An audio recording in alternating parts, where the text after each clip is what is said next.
morning guys, and welcome to today's cycling newscast.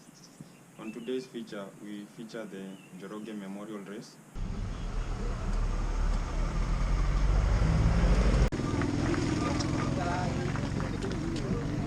We also feature critical mass.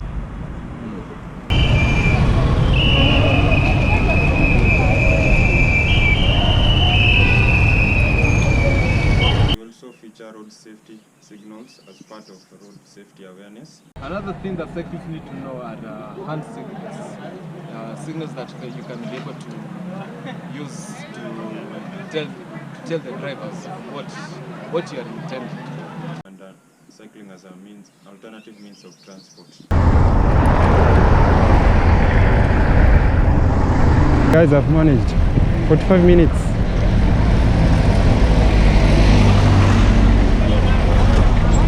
On April 24th, we had the Njoroge Memorial Race happening at Engineer in Nyandarua County, whereby we had over 100 cyclists gathering up and racing in memory of John Njoroge Muya.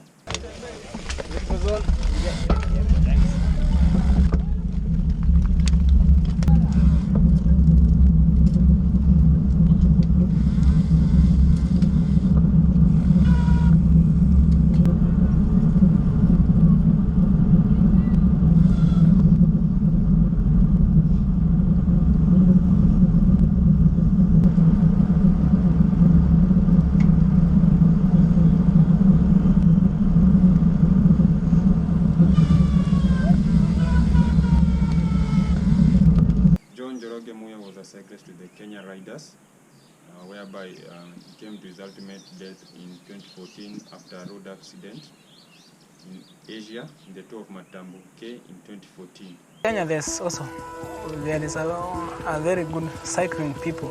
They are very young guys who can be very strong, but to get them is very hard because they don't know what cycling, but they are there, they are very strong, they can be very good in cycling. But I know if they can see me in newspaper or somewhere else, and then we see and tell them, do this and this, I think it can be more better. In the course of the race, we had our winner Charles Kagimu, the Ugandan road cycling champion, who won the race at a time of 1 hour and 53 minutes.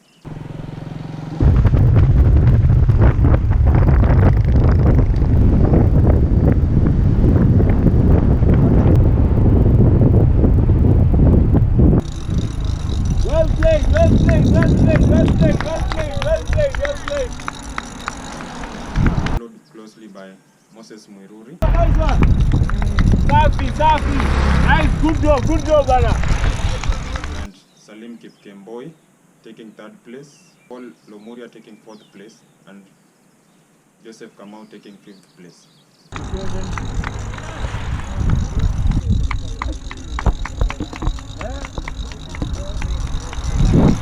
So we interviewed the winner, and here is what he had to say. The race quite went to plan in the first part before Salim got a mechanical, and we were in a really great position. But then later it wasn't really the best. But I think we were a bit unlucky today. But still we had to play it smart, and in the end we ended up winning. We also interviewed the runners-up, Moses Mwiruri, and here is what he had to say about the race. Okay, the race was tough today, especially on my side, because you are with Charles Kagimu with the pro touch, and since he is teammates with Kenya.Riders, he could not do any work, and I decided to do the work and secure position.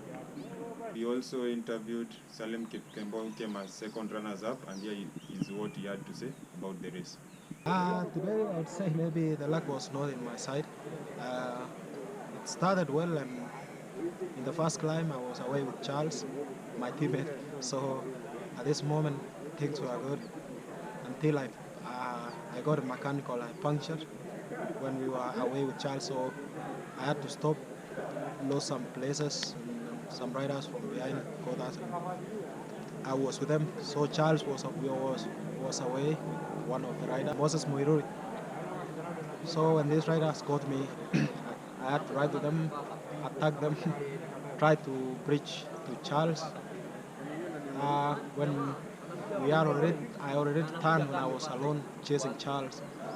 This is when I got another mechanic. My saddle got off the bike, so I had to lose some minutes changing the bike. So in this moment, I had already exhausted, used a lot of energy in this. So after the second climb, Lumuri and one of the Simba's boy joined me. Then we rode together and came the finished third. Yeah. During the last Saturday of April 2022, we had the critical mass. Critical mass is a ride that is usually, this month's critical mass, we covered around 30 kilometers with different age groups of cyclists, starting with children and up to the elderly, taking part in the ride.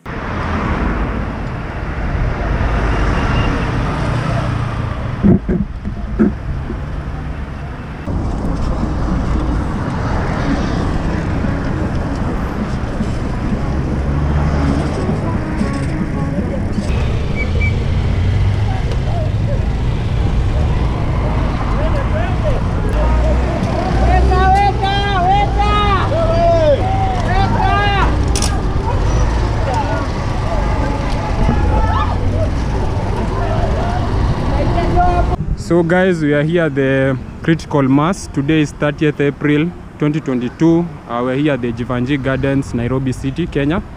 We are here to join a group ride called the critical mass.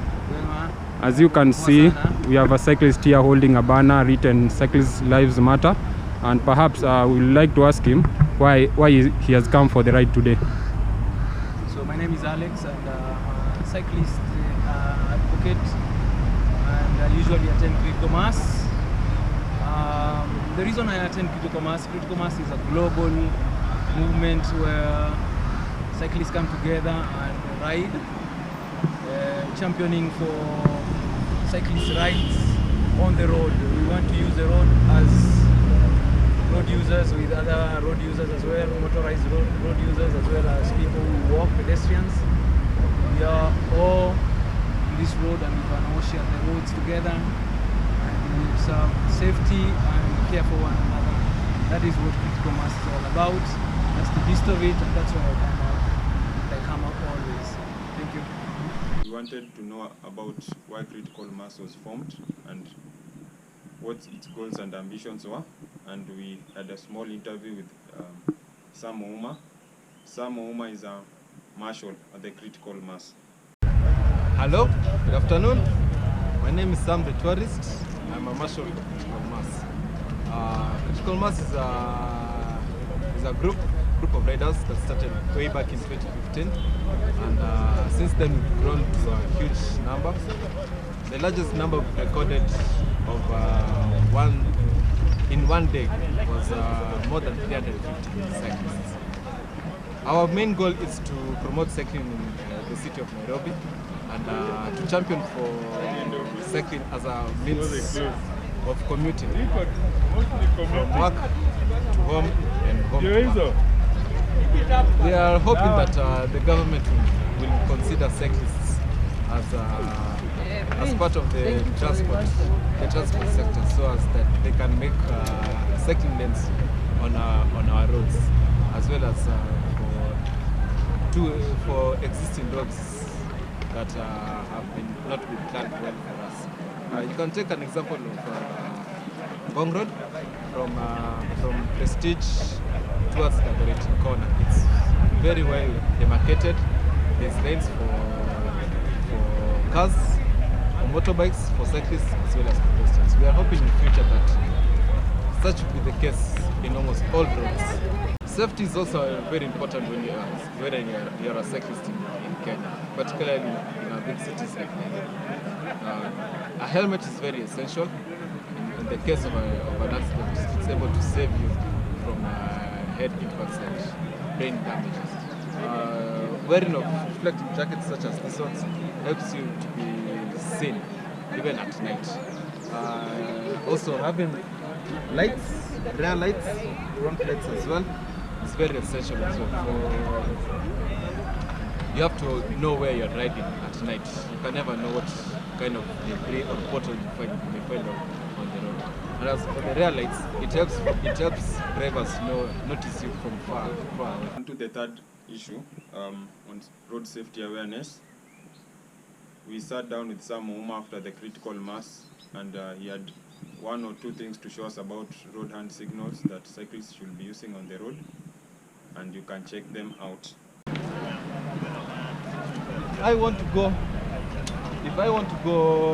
to the left and there's a vehicle blocking me in front, I'll tell the drivers this sign to show that they give space. They give me space to. If I want to slow down and there's also an obstruction ahead, I tell the drivers I signal to them this way.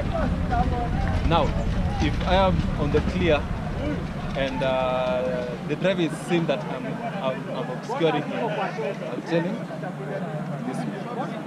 This rotation tells them they can speed ahead. It's clear for them to overtake me. Now, if I want to turn to my right and I'm on the left, and I see there's a clear path for me to cross, I'll look back, see which vehicle is coming, see the speed that it's coming, then I do this. And get to them, turning left. Same thing, turning to my left. That's all. Lastly, we have cycling as an alternative means of transport. In the month of April, we tried an experiment with our subject, who rode from Nairobi to Rongai, where he took around 45 minutes. That shows you cycling is a faster means of transport, considering the jam that is usually in Nairobi. And we have a video to that effect that shows you cycling should become an alternative means of transport. That's all we had for this week, and I'll leave you with a saying by Afeni Shakur that says, remember to keep yourself alive. There is nothing more important than that. Thank you for listening, and till we meet in the next episode. This was episode 2 of the Cycling Newscast. Thank you.